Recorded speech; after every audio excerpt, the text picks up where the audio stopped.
probably think about money as an invention. It feels more like gravity, just a fact of the world. But money as we know it is only about 5,000 years old. It's a surprisingly recent invention. This is Hold That Thought, the podcast that puts words to the thoughts and contradictions you carry, but rarely hear spoken out loud. Every episode, we explore the ideas, relationships, and invisible forces shaping how people move through the world. This is episode 2 of our mini-series, Reality by Agreement. We're looking at the rules, systems, and social arrangements that feel inevitable, but exist only because enough of us agree to live by them. Today, we're looking at the history of money, where it came from, why economists still argue about its origins, and what a World War II prisoner of war camp accidentally revealed about how quickly an entire economy can emerge from nothing but agreement. Because money isn't a fact of nature. A piece of paper only counts as currency because enough of us agree to treat it that way. And once you realize money is something we invented together, you start to wonder what else is. Hold that thought. Yay, not hard. Hi. I haven't seen you in like a week.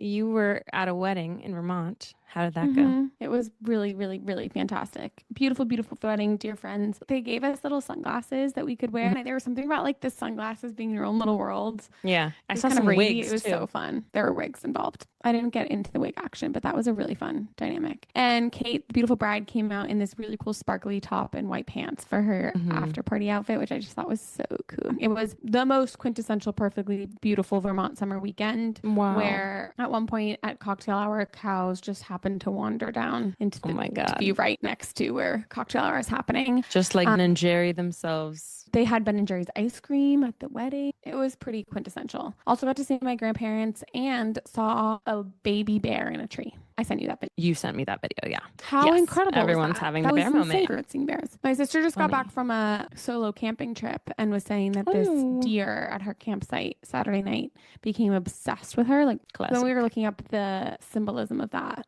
And what'd you find? The symbolism of the deer is spiritual calmness and presence. And like trusting your intuition. So we should look up what this sign of the bear is. One sec, I'm gonna look. Core spiritual meaning stands for courage, resilience, and standing tall in your personal power. Oh, it also symbolizes the power of hibernation, reminding you to slow down. Because you've seen baby bears. Our other friend Lily's seen baby bears. I've now seen baby bears. What's it about baby bears in particular? I don't know. Bears. Tangent. Maybe this was the time of the year that they would be having No, babies. it is. Obviously. Oh, it is. Oh, yeah. That they would be birthed. Yeah, well, how but long is period? I've never seen a baby bear before. That's crazy. Like that small. And in that same year that you did too. That's kind of weird. Yeah. I think Lily wins for the cutest ones. You're in Tennessee. I'm in Tennessee. You can see a little bit outside. It's really beautiful. Gorgeous.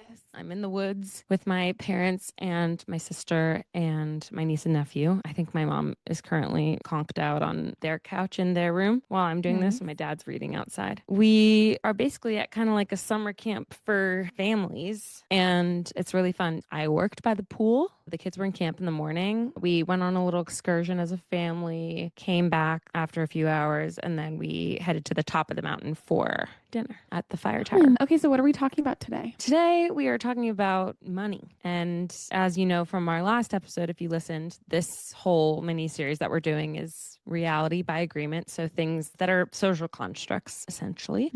As I was researching for this episode, I found foundational work by this guy, John Searle, who wrote The Construction of Social Reality in 1995. And he is viewed as one of the key theoretical foundational theorists around institutional facts as an area of study, which is basically what this whole mini series is about. We're looking into institutional facts such as money. Last week we did the weekend, and there are 3 pillars of his theory that I think will just help ground us for this episode and then going forward. So there's collective intentionality, which is the basic capacity of conscious agents like us as humans to share a common attitude towards something. So any group doing this thing together creates a social fact. An example of that would be people watching the sunrise together. The sunrise doesn't have meaning. I mean, it's periodical, and I think people now would argue that it has meaning, but we imbue it with meaning. The sunrise itself is not meaningful.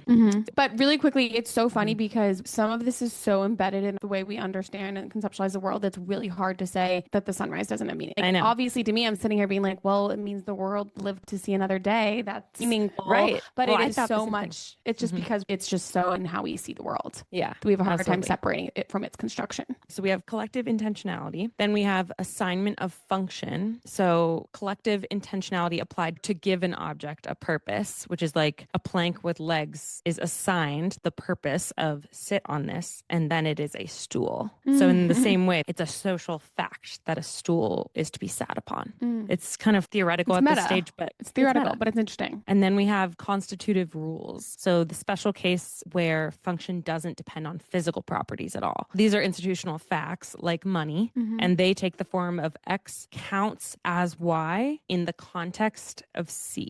So like a piece of paper counts as currency in the context of the United States. This piece of paper that looks like this is currency in the United States. And the phrase counts as is doing the work here because nothing physical about the paper performs a function. Only the collective agreement is the thing that enacts the function of the paper. Like it's literally the giving and receiving and the willingness to receive that paper in return for something else. Right. That action is what's giving it any sort of value. Yes. The example of money is Searle's go-to example of something that is real only by human agreement. He provides the example or case study of naming as a way to dodge institutional status in the case of the Korean War in 1950s. So some confusion in social affairs traces back to an ambiguity, deliberate or otherwise, in the status of certain facts. So Searle's example is the US authorities were anxious to avoid calling it the Korean War because it would have been unconstitutional to embark on an official war without going through certain procedures. Namely, they hadn't actually had a formal declaration passed by Congress. So they were doing everything they could, that being the president, to avoid it being called a war. So it was called the vaguer Korean conflict and designated a United Nations police action, which kept it constitutional. The warfare itself was obviously identical,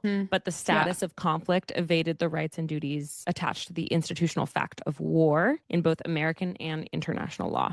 So the like loopholeification of institutional facts is amplified here. Well, it's so interesting because all of this is getting to the fact that money is created. It is so tied to psychology because human beings have created it. And it does, at the end of the day, make the world go round. It has real crazy impacts and it gives you a framework to understand how things work in this world. So then you realize that this thing that is made by humans whose psychology is crazy and random and like we have all of our own limitations, the fact that it's something created by us for us is running us. Shows the randomness of it all, that it isn't fact. It is really, to your point, it's an institutional fact. It's created. And at the basis of that creation is this really messy psychology built on belief that we so often treat as fact. And it's a real dichotomy of both being so fabricated and having real world implications and value. Yeah. As you were speaking, it made me feel like there's chaos here and chaos here. To have both be actually very tenuous or like the floor is not solid beneath either is kind of crazy. Everything is actually constructed, dude. Yeah. Tricks. No, but it's true. I was listening to this economist named David McWilliams. He wrote a book called The History of Money, A Story of Humanity, which I think is a really interesting title and gets quite at the heart of this whole episode. He talks about how he used to think that, or we all think that, the people who are in charge of making certain things around money work in our world know what's going on. Right. And like their World Bank, governments, the Fed. And he's an economist who had this realization because he studies so much the history of money, the psychology of it, the way that human beings and what we create is inherently so tied to how it works. He says nobody's in control. Wow. Freeing. I mean, this is a tangent, but I think about how inclined I am to having imposter syndrome and being like, other people know more than me, which is true. Like, it's good to have humility. And it's also good to realize that we're all just humans bumbling around trying to figure shit out. And there are a lot of people at the top who don't know what's going on. And so it's just trying what works. But I thought that was a crazy thing for him to say, like, nobody's in control. He also goes into a lot of interesting facts around the history of money per his book. Would you be interested in learning? Okay. I am very interested. I kind of loved the way he conceptualized money And that conception of it really came to him as an economist later. It was COVID, and he was kind of sitting around, had a lot of time to think on his hands. And he started to try to figure out why money is so powerful, in our world. It creates conflict. It is sexy. So this kind of framework and the way he was thinking about what does money do allowed him to suddenly shift into thinking of money as a technology that humans invented. And it is a technology that enables most of how our world works. And he talks about how the big innovation and invention or technology that we discovered that catapulted our species from apes to early humans was fire. So he goes literally from fire was what changed our evolution.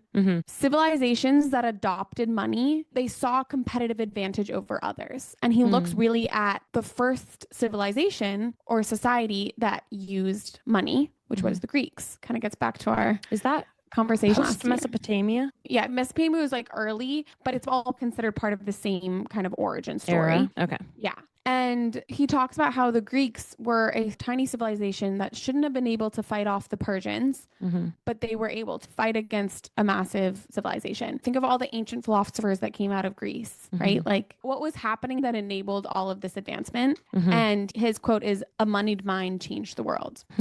Why is that? He goes from moneyed society, so using coins to mean something in return for trade, required precision. So you had to have like a clear counting understanding. Again, this is framing of what things are. For precision, you require logic and rationality. You require this ability to say 1 + 1 = 2, and I see that these are two of an exact thing that I've given value to. Logic and rationality lead to questioning and philosophy. I thought that was such an interesting way to tie the concept of a moneyed society to this competitive advantage that he ties really to what happens when you start to incorporate this concept of money into your workings.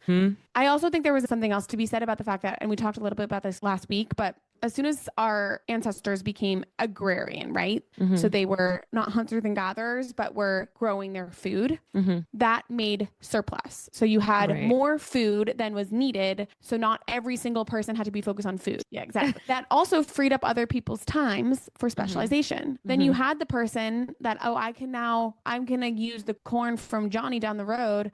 I'm really good at making shoes. I'm going to be the cobbler, to continue our cobbler thing from last week. And this makes knowledge explode. But trading is still really inefficient. So you have more goods, right? You're not just working with food and subsistence. You are suddenly having all these other goods because people are starting to specialize. But it's very inefficient to be like, well, I have shoes, but I want that. And the conversion money is messy. So a monetary system suddenly supercharges this trading system, which allows even more specialization, because now you're getting things from further away from people elsewhere, freeing up more people to focus on more specialization, which again just gets to this absolute explosion of ideas and creation. And so at the very center of that, again, is money as what he calls kind of like I forget what word he used. I feel like we're always using the word lube.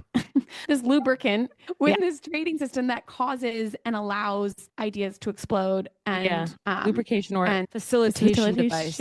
It's a facilitation device of growth. And I thought that was really interesting. That is super interesting. We always think about how, especially today, and especially growing up in a country as wealthy as the United States of America, money has a bad rap in a lot of ways. And I think what we're doing in this episode is we're both expanding our conception or giving voice to the fact that it is this thing that rules our world, because it really does, and it enabled a lot. And also showing how crazy it is that it is built on human philosophy and trust. Yeah. But it does have an insane value, both in our history as it was and in what it enables today. Yeah. Against perhaps the claim we're making overarchingly with this miniseries that all of this was not inevitable, I actually think what you just said, like money as money or money in some other form, I guess this is my personal belief after looking at some theorists and also hearing what you just shared, some form of a thing like money would have evolved given our behaviors. And so, no, this piece of paper doesn't actually have inherent value, but whether it was this piece of paper or some plank of wood that we'd carry around, we would have created something like this, I believe. One other example of how money is so imbued with philosophy and psychology is that if you think about the early Greek philosophers and this early moneyed society, Greek philosophy, if you think of Aristotle and all of these early theorists, were really interested in fact. And I just kind of walked you through what McWilliams is saying, how that came to be. If you're working with money, you need, precision, logic, rationality. You're seeking facts. They really didn't like what's hardest to conceptualize an idea of nothing, the void. You can't put fact to the void. So they hated the number zero. They didn't really have a concept of zero. Okay. Meanwhile, Indian mathematicians who come the 12th to 14th centuries were participating in a lot of trade with the Arabs. In that philosophical domain, there was a lot of openness to ambiguity and the unknown and the expansiveness of the concept of nothing. Wow. I'm so curious how that maps onto religion, but keep going. So they were the first kind of theorists of the number zero. They were trading with the Arabs. The Arabs, they used zero in the conception that they then called algebra. Algebra has roots in Arabic. And a trader from Italy was trading with the Arabs and learned of the concept of zero, brought it back to Florence and created the concept of I got to tell you something. Literally, this is brand new thing. And bookkeeping with multiple zeros allowed the concept of accounts and bookkeeping to scale exponentially. Suddenly you were able to deal with a lot bigger numbers. And this also allowed the concept of trading at the scale which we understand it to flourish in the 14th century. Isn't that crazy? Which just goes to show, you go back to if you're unwilling to conceptualize nothingness, you don't have zero, you don't have math, you can't work with large sums of dollars, you can't work with large sums of anything. So what did they have, 1 through 9? And the concept of zero had been understood very early on in the Indian mathematicians. And also, I should say, the Mayans as well, which was in what is now present day South America, but in how that grew to impact the Western world and trade as we know it really came later on when the Arabs had learned about the concept, brought it into their math and traded that concept with Italy. Or what is now Italy, which is just crazy. It's just crazy. That is super crazy. It's like when you give people breakout rooms, not to zoomify, zaboomifoo our discussion, but if you give everyone time to solve the same challenges, they're going to come up with different solutions. Different ideas. And so it's interesting how that happens on a global scale too. In the same way that one man's pita is another man's pizza crust.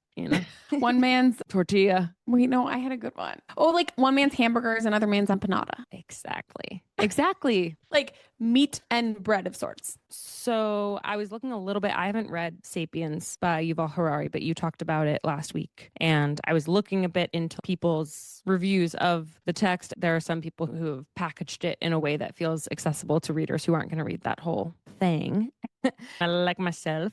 Maybe one day, but you've read it? I got through 3/4 of it and I really, really loved it. But I liked the beginning part the most. We're talking about the earliest. Okay. So you might have from gotten hunter-gatherer to agrarian. I kind of forgot that was a while ago. Okay. Remind me. So Harari argues that money isn't a material invention, but a purely mental revolution. He calls it an intersubjective reality existing only in shared imagination. Its power comes from collective agreement to believe in its value. We talked about this, underpinned by mutual trust. This capacity to sustain collective fictions like nations, laws, money is what enables unprecedented cooperation among strangers. And that's how we got civilizations. So he says that money serves 4 functions. One is representation of value. So it lets people, as you said, quickly compare and easily value different commodities. And it's a common metric among goods and services. So representation of value. Facilitation of value exchange. So it solves what's called the double coincidence of wants problem.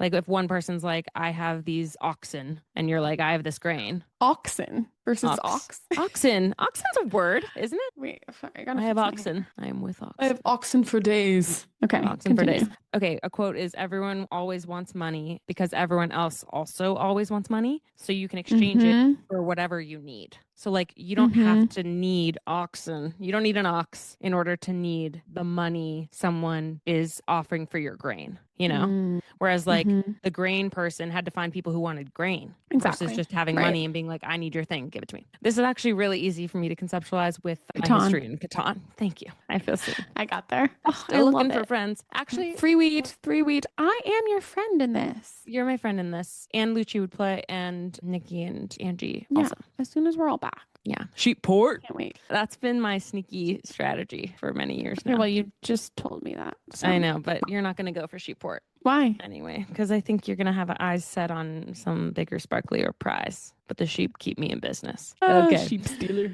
Next, we have storage of value. So money is durable and compact, whether it was coins or paper, unlike perishable goods or bulky commodities like grain. And then transportability of wealth. So it solves the problem of moving wealth across distances as well. That seems to be similar to the storage of value. But I guess once you want to put your money somewhere else versus travel with it, you don't want to have to store a bunch of stuff. You need a U-Haul to keep your money if it's in grain. Theorists, historians in this realm have basically fallen into one of two schools of thought. The first is that money came from bartering. The origins of money was in bartering. And the other is that it came from debt and trust networks. So interesting. Which I would say like bartering still has to do with trust a little bit. You need something that you both can get on the same page about what the value is. And if you don't trust the other person, you're not going to believe I can trust that this person is valuing these things correctly. And that we value the same things. So I do see how like trust is kind of at the root of both, but continue. Short term, maybe what they would say is like short term versus long term trust. Okay. I'll say see, more. Tell me if this explanation afterwards is satisfying. Satisfying. So Adam Smith was a Scottish economist and philosopher who was a pioneer in the field of political economy and key figure during the Scottish Enlightenment. And he wrote two famous books. One was The Theory of Moral Sentiments in 1759, and then the next was The Wealth of Nations in 1770. So in The Wealth of Nations, he shared that humans had a barter economy. Direct trade, he said, was inefficient because of the double coincidence of wants, as we talked about. Like the guy with salt wants your oxen at the same exact moment that you want his salt. And societies then invented money, he claims, as a universal medium of exchange to solve that friction. So from there, it went coins to banking to credit, was his argument. And it's a tidy necessity is the mother of invention story, because the foundation for the idea is that property and money and markets are the bedrock of human society, predating any formal government. And that's part of why it became so useful to free market economies. The barter origin story helps support that philosophy because it implies that markets weren't created by governments and money wasn't imposed by states. Exchange is just simply what humans naturally do. And so if markets are natural, then government intervention can be framed as disrupting something that would otherwise organize itself. So I find that so interesting because it's like that's what capitalists want us to think, right? Bartering was a pro-social activity that felt perhaps more balanced. I don't know, maybe that's me without any real bartering experience assuming. But like if we are led to believe that markets are natural because money wasn't imposed by states, it just naturally arose through the bartering, then it becomes an imposition for government to place any type of limitations on our finances. Is that how you read that? Maybe, but we just know that that's even in a capitalist society, that's not how it works. Like we have central banks and government and like the Fed is telling you your interest rates and there's a control on how much currency is in circulation at any one time. So I think that's a very, I guess that, it's just not accurate to how it actually works. Right. But so I'm not sure. That's a very theoretical conceptualizing of it. Maybe. Yeah. Right. And comes from the perspective of Adam Smith, who was a free market proponent. Yeah. Meaning limited governmental intervention. So many historians and anthropologists, including one named David Graeber, argue that there's little evidence that societies actually evolved this way. So, bartering leading to coins, leading to banking, leading to credit. The second school of thought was Graeber's equivalent, his challenge to the first, that money came from debt and trust networks. So instead of arguing that money was a natural succession from bartering, they argue that credit and debt relationships often came before coins, that early economies were based on trust, obligation, and social relationships, and states frequently played a central role in creating standardized money. I personally feel more on board with this theory, but that's also after limited exposure to the two schools of thought. So David Graeber wrote Debt, the First 5,000 1,000 Years, which was published in 2011 and goes after Adam Smith's version of things pretty directly. He says, our standard account of monetary history is precisely backwards. We did not begin with barter, discover money, and then eventually develop credit systems. It happened precisely the other way around. His case is that credit systems developed as means of account long before coinage, which shows up around 600 BCE. So that's during ancient Mesopotamia. There were these early ledgers of accounting where, I can't remember how it's pronounced, cuneiform tablets recorded who owes what. And those are among some of the earliest artifacts of writing that we have. Writing, yeah. And so that was a concrete, citable form of proof that accounting for debt is older than money as an object. So theorists who are aligned with Graeber often cite that because that's because what were they writing? They were writing an IOU. But what would some pay that IOU with? Would it be a form of like, I'll pay you back with the grain I just used eventually, but with a little bit more grain? Or like they would need something to give a value back. Okay, I think this will answer your question. There were informal communal IOU systems, like a hunter shares his catch with another community member, knowing and trusting that that person will repay him later. So it's a social credit system built on obligation that's tracked through relationships rather than coins. So barter, on the other hand, historically shows up mainly as a limited tool between strangers. So different societies with infrequent contact, often in a context of ritualized warfare, which I looked into because I didn't know what that meant and I have interesting stuff to share, but not as the normal internal economy of a community. So the stranger aspect of it is where I think where you were earlier talking about trust being baked into both forms. I actually think bartering, that form of trust is pretty shallow. You just need to trust that. And if you're not on the same page, then you don't make the exchange. But like, yeah, you trust that we're living in the same world, meaning like region where we have basically the same understanding of like 2 goats equals X amount of grain. The way I'm grasping at straws to picture like what were they trading for? That's interesting. Really quickly, what you just said of like the whole concept that money. What did you just something more? Oh, ritualized warfare. That was the context of a lot of the bartering. And McWilliams talks about how money is an alternative to war in trade because instead of now being like, I need to forcibly come in and take your, like the Roman Empire didn't have enough agricultural resources for itself. So it had to go conquer. Yeah.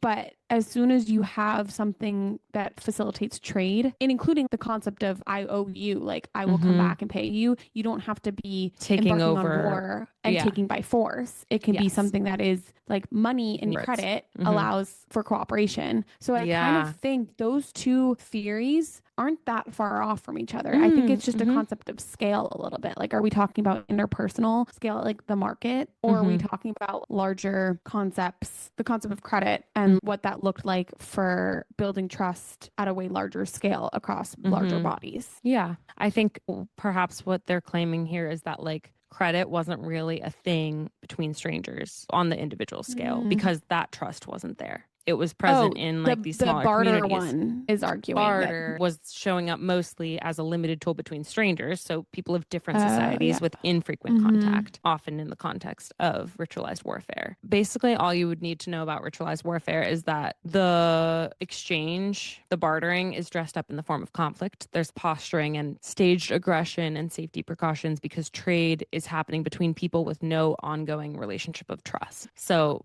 again, that gets out because these are not people with whom you interact with frequently. There's more posturing, there's more internal tension that needs to be mediated. All of this, I think, is just getting at what we've already kind of touched on, which is that no matter how you conceptualize the origin of it, currency and money either amplifies trust or facilitates people that don't trust each other so that something can happen. And that leads to this sharing of ideas and the growth of urban civilization as we understand it today. And like how sharing of all of the goods and ideas across the entire globe works.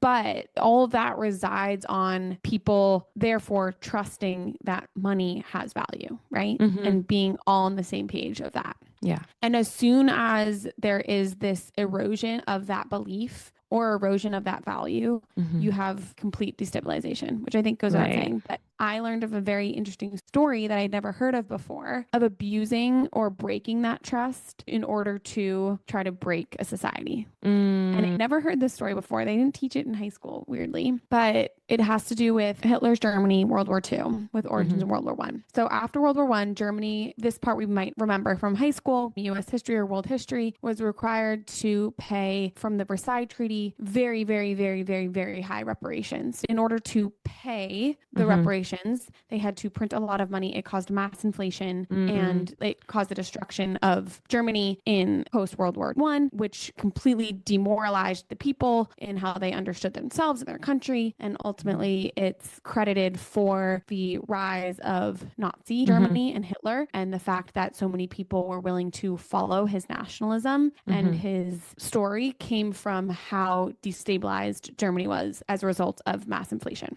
after World War I. Hitler had lived through this experience, right? He knew the power and the massive destruction to a society when money no longer holds value. Right. So find ourselves in 1941. Germany has conquered most of Western Europe at this point. They never expected England off on its own little island to participate, but suddenly Britain is participating, especially in the air. Germany is finding it very hard to beat the British Air Force. Okay. And they're trying to figure out how they can possibly destabilize England.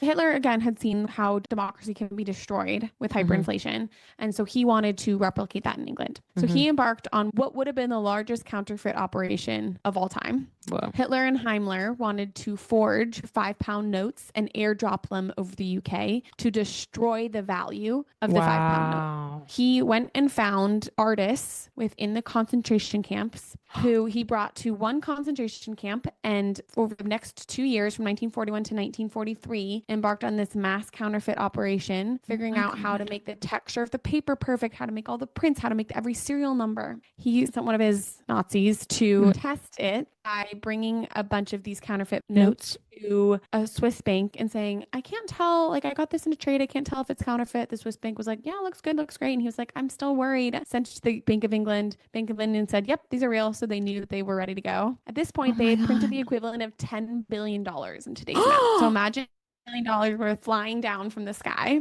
and how destabilizing that would be. Wow. But at this point, it's 1940. Hitler's Germany is losing on the Russian front, and they can't afford to redirect the planes that are fighting on the Russian front to airdrop these billions of pounds into the UK. So it never comes to be.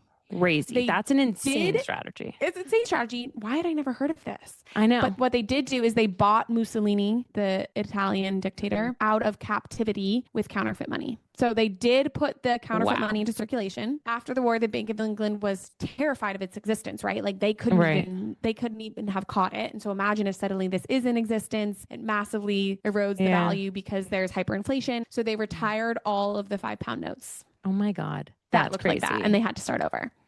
So I just think that was a crazy story of how it is so fragile of a system. That is a really great depiction of that. To live on. Yeah. Wow. Flimsy little piece of paper. Flimsy little piece of paper. And if you can print it, you can destroy it. Absolutely. One illustration of this I saw, and when I say this, I mean like the idea of reality by agreement and the shared reality collapsing and then reforming from scratch. This man, R.A. Radford, a British soldier captured in World War II, wrote what is viewed as the classic account of this illustration called The Economic Organization of a Prisoner of War Camp in 1945. So in this prisoner of war camp during World War II, where this British soldier was captured, cigarettes became currency because they were relatively uniform, meaning a cigarette from this part of town looks the same and is the same value as the one from across the other side of town. Durable and a convenient size for both small and large transactions. Basically, these cigarettes became their own form of the dollar. And so everything that they had need for, they would trade with cigarettes. Well, we're thinking about like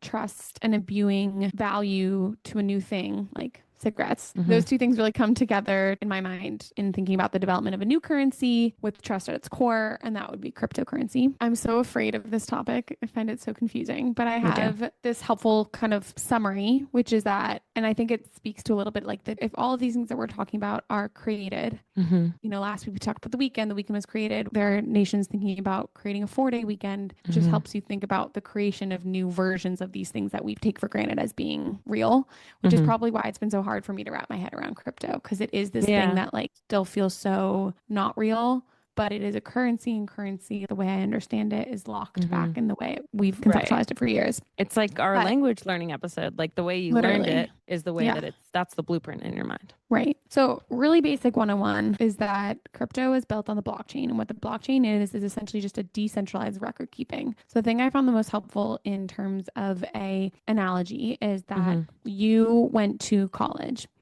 and the only person with your grades, like the only kind of centralized record of your grades, is in the college's office. Okay. And so every time you got a grade, the teacher would send it, it would get put onto your record, and it is stored still to this day in, for example, for me, Wash U's office. So when I want to go get that, I would go to that office. The concept of blockchain is a decentralized record keeping. So instead of just one authority having the single source of truth, like the bank for in terms of how much money someone has, or a university with your grade, now every user who is participating in that exchange has a record of its value. So how does this work in terms of trust? It enables trustless interactions. You don't have to rely so much on trusting that that one centralized record is correct. The analogy continuing with the grades is that like I could go in to, if I was really good at hacking, go in record keeping, change all my grades to A, and then that would be that, right? And no one would ever know that I had done that. But if every person in the entire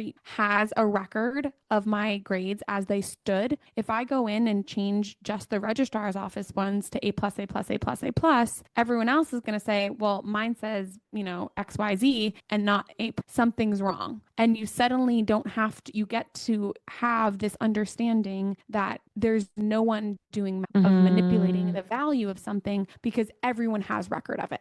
Does that make sense? It's not all on the basis of the one authority. Right. Is that like your credit score, like FICO? Is that the same as being like, it's just blockchain is purely just record keeping in multiple locations so that every single person participating has a record of something. Okay. So decouple it from the concept of a currency right now. It's also been used recently in nations around land title information. So unlike how I say that this is my land and that's your land, and it lives in the small town where I, registrar's office. Now they're using blockchain or the concept online that now as if me and my neighbor negotiate and we change the line, it's not just living in my town's centralized location, but it's literally like in multiple places across the entire blockchain have evidence of this. So it's a lot easier to know who owns what, increases trust between people down the line. Right. So when someone buys something, and when someone buys this land, they're not like, well, I have something different than what, this other person has. It can be corroborated by multiple sources. Exactly. That is exactly the point of the blockchain. Okay.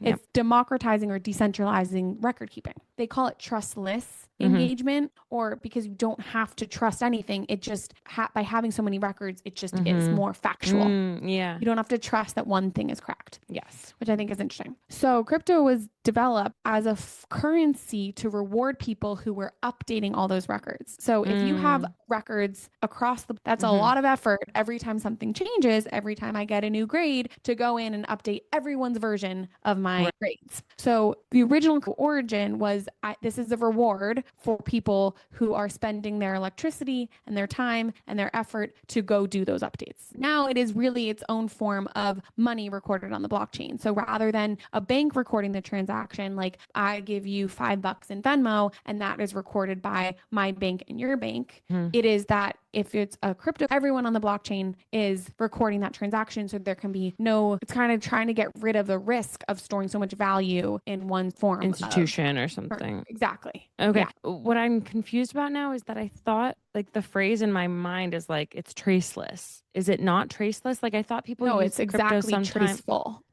Right. But I thought part of it was like you can pay in Bitcoin so that people don't know who who the money's associated with. Let me look. Is it like, you mean like the legal things? Yeah, like offshore. I mean, so I guess what happens is that it does allow some more like, you don't need to have, it allows you to move things across borders without a bank, without banking relationships. So in that, you're getting rid of the central authority, like the bank's oversight. Okay. And I think another reason is that the regulation is not caught up, I would say, too. Okay. Yeah. Rules are varying a lot. So I think that's probably why. I don't think it's because it's traceless. It's just not as, like, the regulation hasn't caught up in how it works. Does that make sense? Yeah. But every transaction is permanently visible. Okay. You should ideally have multiple records of that transaction to almost add more substantiation to it. Right. Does that make sense? Okay. Yeah. Interesting. Okay. Question. Because like, I think all of this is so psychological, right? Like money and currency and economics, all of it. And it sucks because our society is so bad at talking about money. And I think it creates this like bad psychology around it that only when at the core money is psychological. So we should only be imbuing it with good psychology. Yeah, right. In a really overly simplified way. And it's so funny because I'm sitting here being like, I want to talk. We can keep this part in. I'm sitting here being like, I want to talk about my psychology of money.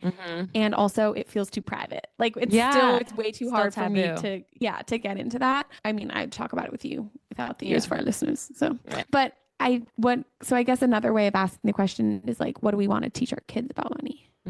Or what psychology do we want to give them? Yeah. There's an Ariana Grande song. It might be Seven Rings, where she's like, whoever said money can't solve your problems must not have had enough money to solve them. And it's interesting because that's a play obviously on the like age-old money quip can't buy that like happiness. Money can't buy happiness. Yeah. Which is apparently on some level true. I took this class my first year of college that was called Searching for the Good Life. And it referenced some psychological studies where it was like, there is a threshold of wealth you can have, at which point, like beyond that, if you accrue more, you are not happier, your happiness cap. So that's worth noting. But I say this because I think it's not helpful to be too radical either direction with teaching kids about money. And I think it is helpful to have a philosophy that acknowledges that like money is not everything. And living in the world we live in, money matters. And it is important to have a quote unquote healthy relationship to it and to saving and to understanding. Like I really want to have my kids learn from someone who's not me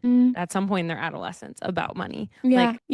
I think I've told you about this, but I heard of this group of younger parents who basically do a speaker series with their kids in high school where they'll go to Annie's house for dinner on a Saturday, and Annie will teach them about, like, she's an accountant, and so she teaches them about taxes and how they're going to do their taxes when they're older. And then the next month they go to Mark's house, and Mark teaches them how to cook. Mark teaches them how to cook because Mark likes cooking or is a professional chef.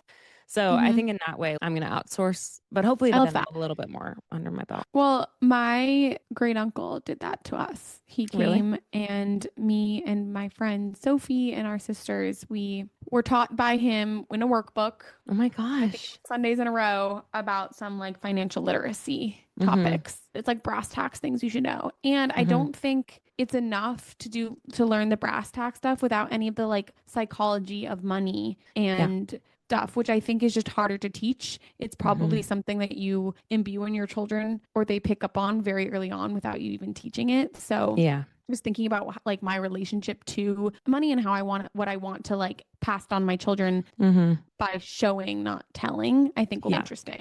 I like the whole concept of like money can't buy happiness, but no money can cause real unhappiness. And figuring out how to straddle the two. That's such a balancing act. Yeah, it is. Okay. What a fun episode. This was interesting. This was like half psychology, half history, which I guess is probably going to be everything in this. Yeah. A little bit in this miniseries. I loved it. I love you. I'm excited to see you. I miss you a lot. I love you so much. Mwah. So much. Mwah.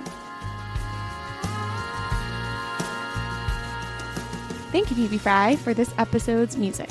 And thank you, Emily Kiernan, for the beautiful cover art. If you like this episode, please like, share, and leave a comment. And we'll see you next week.